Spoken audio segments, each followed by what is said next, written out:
L'autre titre de l'actualité à l'étranger, c'est la révolte sans précédent de la population tunisienne contre la situation économique, la vie chère et le chômage.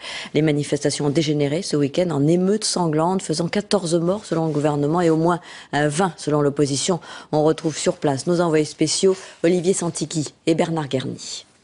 Faute d'avoir pu vérifier par nous-mêmes, puisque le ministère de l'Intérieur nous interdit de nous rendre à Kasserine et Tella, je ne peux que vous donner un bilan officiel et officieux.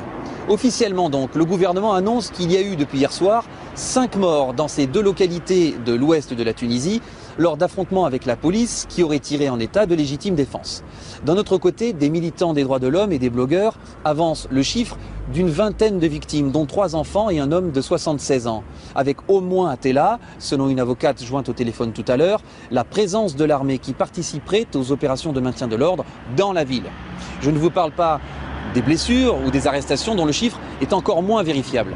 Mais de très nombreux témoignages font état encore aujourd'hui de heurts violents à Ergueb, juste à côté d'ici, à Sfax, à Sousse. Et manifestement, malgré le silence total des médias locaux, le phénomène n'a plus rien d'isolé. Et précisons aussi qu'en Algérie, le calme est plutôt revenu dans plusieurs villes du pays, secouées cette semaine par des émeutes, là aussi contre la vie chère. Les violences avaient tout de même fait au moins 3 morts et 800 blessés. Et là, vous le voyez, l'une des victimes a été inhumée aujourd'hui en présence de milliers d'habitants à Abou Ismaïl, près d'Alger.